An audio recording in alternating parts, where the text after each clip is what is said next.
7 वाजल्यापासूनच मतदारांची जी एकंदरीत प्रतिसाद जर तुम्ही पाहिलात तर प्रत्येक बूथवर जवळजवळ जामखेड शहरातल्या 15 ते 15 बूथवर मतदारांच्या प्रचंड अशा मोठ्या लाईनीचा आहे. खूप जोरदार लोकांचा खूप असा प्रतिसाद आहे. आमदार नितेश राणे साहेबांनी केलेली जी कामं आहेत, आमदार नितेश राणेंचा जो संपर्क या मतदारसंघातला तो पाहता लोकांनी असं एक निश्चयच केलेला आहे की आमदार नितेश राणे साहेबांची हॅट्रिक ही भरघोस मतांनी व्हायला पाहिजे. त्यासाठी खूप चांगल्या रीतीचा प्रतिसाद आहे आणि एकंदरीत सर्वच्या सर्व बूथवर खूप छान आतापर्यंतचा प्रत्येक बूथवर जर तुम्ही ॲव्हरेज काढला तर 30 ते 40% मतदान झालेलं आहे आणि आता दुपारच्या सत्रात देखील जोरदार मतदार बाहेर पडत आहे.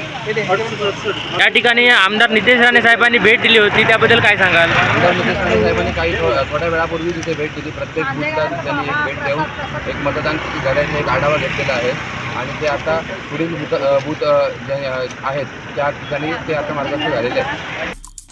आमचे दिवसभरातले सर्व अपडेट्स, ताज्या घडामोडी आणि थेट लाईव्ह पाहण्यासाठी सबस्क्राईब करा, लाईक करा कोकणचं नंबर 1 महा चॅनल कोकण 7 लाईव्हचं YouTube चॅनल.